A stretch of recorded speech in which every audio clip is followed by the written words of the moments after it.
So look, you want a bike that's got some old school cool to it, but you don't want the old school performance and reliability. Well then you, my friend, would be best off with a modern retro. So here are 11 of the best new retro bikes for 2023, and we'll go in price order ascending from the genuinely affordable stuff right up to the absolute dream bikes. Now we'll start with the teeny weeny Honda DAX, and they don't get much more affordable than this at £3,749 brand new.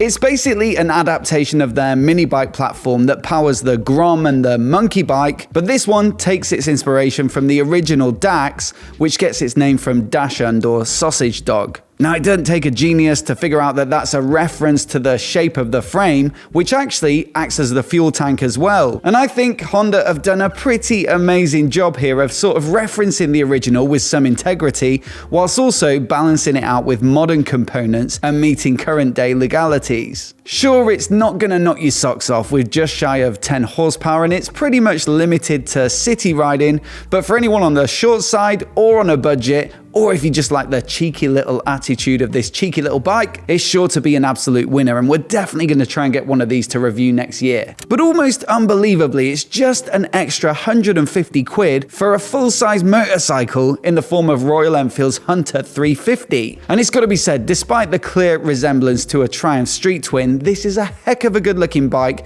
for less than £4,000. It's got the classic overall shape of yesteryear, but up close, a bit more of a modern finish and a great selection of contemporary paint jobs. Plus, it's pretty decent to ride. I had the chance to check it out at the UK launch in London, and it's absolutely perfect for city riding with a super agile little chassis and just about enough grunt from that 350 single to get you away from the lights and ahead of the traffic. The only absolutely minor downside is that the build doesn't have quite the same quality feel to it as some of the other bikes on this list, but come on, for the money, it's pretty great. The Hunter's a perfect choice for anyone looking for a stylish little frugal city commuter, and also I reckon it'd make a brilliant first bike, especially if you're a little intimidated by the size of most bikes, because this one is genuinely very easy to get on with. Next up, we've got another historic British brand revived by Indian ownership, and this time it's BSA. They're back, and their first release is the new Gold Star, which I was lucky enough to ride earlier this year, although it wasn't properly homologated, so we couldn't ride it on the open road, but still, a few laps of the Millbrook Proving Ground vehicle testing facility was enough to get a decent measure of it, and I was pretty impressed. I mean, on the face of it, it's just another retro bike. It's almost exactly the same in spec and dimensions as some of the proven old favourites in this market, like the Royal Enfield Interceptor or the Triumph T100, but what makes this bike different is the single-cylinder engine, when most other retro bikes of this capacity use parallel twins. That gives it a proper old-school feel and sound, and something a little bit different to the norm. And while I was expecting it, being a big single, to feel a little bit vibey and lumpy, I was genuinely surprised at how smooth and refined it actually felt. So definitely worth checking out if you're a BSA fan specifically, or if you want a British branded retro that's going to stand out a little bit from the crowd. If, however, you fancy something a little more exotic in image, then you could check out the new MORINI Sei Mezzo or 6.5. You see, MORINI is an Italian brand that stretches back many years, but more recently they've come under Chinese ownership and production. So the result is something with a little bit of design flair and a credible badge, but also built to a super competitive price point. Now, the engine might not be the most powerful, and their bikes do come up a little weighty, but for the price, you're getting some exciting looking bikes with some decent components from some big name brands. My pick, at least visually, would be the SCR model, which has a bit of a scrambler look to it with the spoke wheels, the tuck and roll style seat, and the high front mudguard. Fork out another couple of grand though, and you could get yourself this absolute beauty from Yamaha. It's called the XSR 700 Legacy, and the general idea is that it takes the existing XSR 700 Retro with its super playful parallel twin engine and decent chassis, and then adds a bit more of an old school scramblery finish with the brushed metal fuel tank, the speed block graphics, high and wide handlebars, and chunky foot pegs. Now, we recently shot a walk around of Yamaha's best new bikes for 2023 at Motorcycle Live, and while I wouldn't say this one is necessarily the most exciting advancement in terms of tech and features, there's just something about that finish that made it one of my favorite bikes on their whole stand this year. Now, all of these bikes are pretty simple. That's the whole point really, to get rid of all the flashy tech and styling for a more stripped back riding experience that lets you enjoy the feel and character of the bike itself. But sometimes you just want to get somewhere quickly, and so you need Google Maps, or you might want to control your Bluetooth headset while you're on the go. And so the quickest and best way to do that is to mount your phone onto the bike's handlebars. Now here at MOTOBOB, we've been using Quad Lock for years and years because in my opinion, it's the best system on the market, and so it's a great honor to have them sponsoring this video. They've got a brilliant lineup of motorcycle-specific products, including their simple cases and mounts, but also some more innovative products like the vibration dampener or the wireless charging head. Genuinely, it's what I use every time I need to mount my phone on the bike, and so I fully recommend them. So check out the link in the description below for 10% off all purchases, and once again, a massive thanks to Quad Lock for their support. Now, it might come as a bit of a surprise that XSR 700 isn't the only bike on this list that's powered by Yamaha's CP2 parallel twin engine. The second being this, the FANTIC Caballero 700. You see, FANTIC have pretty much always focused on enduro bikes right up to the modern day, but a few years back they decided to have a stab at a retro, and they came up with the Caballero series, which is a reference back to their bikes of the 70s. They built a 125, a 250 and a 500, all of them being single cylinders with dirt bikes as their basis. And while they made for awesome off-roaders, in fact they're probably some of the best retro scramblers when it comes to actually riding on trails and stuff, it still does feel a lot like riding a dirt bike on the road, and it lacks a little bit of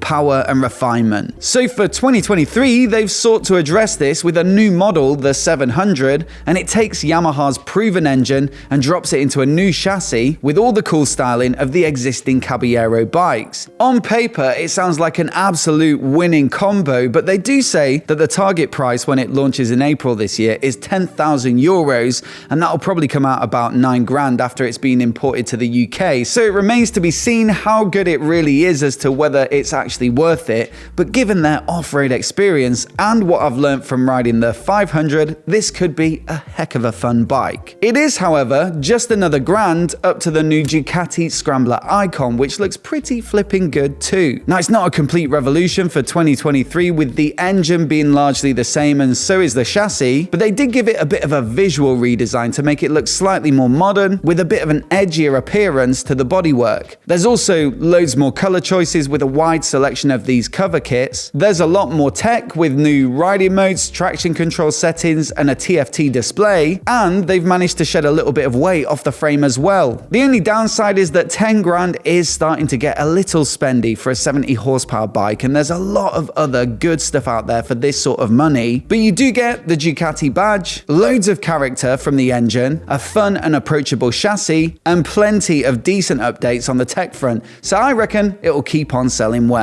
Now, it's quite a jump up here to the next one at just over 14 grand, but this is the THRUXTON RS Chrome Edition from Triumph, and I think it looks absolutely gorgeous. You see, almost all of the Bonneville bikes come in a Chrome Edition for 2023, but the THRUXTON specifically with its retro cafe racer style for me suits it the best, and that's why I picked it for this video. Functionally, it's unchanged, so you get the same Bonneville twin engine, the same chassis, same tech, same features, but it's such a good bike that it didn't really need any practical changes. And yet, this fully chrome tank just gives it a little lift and a bit of a fresh vibe for 2023. You know, for me, the Bonnevilles are the benchmark in the retro segment. They look great, they're awesome to ride, and they've got the character that a retro needs too. And the THRUXTON RS ticks all these boxes, but with the most sporty riding position. And so if you want something that looks cool but also handles well, then the THRUXTON should absolutely be on your demo ride shortlist. Next up, we've got the Indian FTR Rally, which takes their flat track inspired FTR platform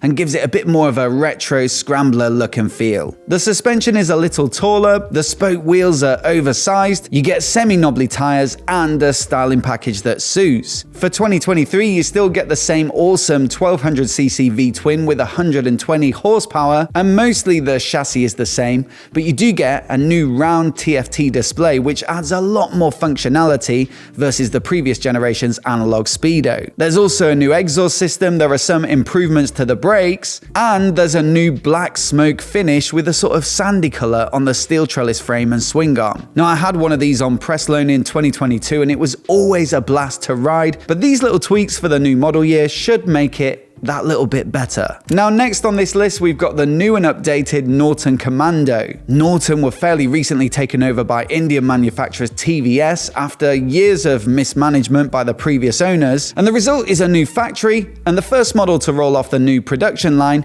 is the re-engineered Commando. They've made changes all over the bike to improve performance and reliability, and the result is something that's really very special when you see it in the flesh. It's an interesting bike to ride because you've got an air-cooled parallel twin engine that vibes quite a bit and it doesn't really make loads of power, but then you've got a chassis that's finished off with like the best of Öhlins suspension and the best of Brembo brakes. So it's a bit like riding one of those custom bikes that you see at something like the Bike Shed, where you've got an old engine and an old bike, but the builders upgraded it with all the latest hardware and goodies. Honestly, I came away from the day riding it thinking that it's a lot of money if you just look at the performance specs on paper, but it was undeniably a memorable bike to ride, and so perhaps that's where you're getting your value for money, in the experience of ownership as opposed to just going fast. But rounding off this list is this, the MV Agusta 921S, and while it's still a concept, MV have said it will go into production in the next year or two, and I can't wait to see what the finished version looks like. It tops this list because although there's no price as of yet, if you've ever even glanced at what MV charge for most of their bikes, it's almost certainly going to be more than that Commando.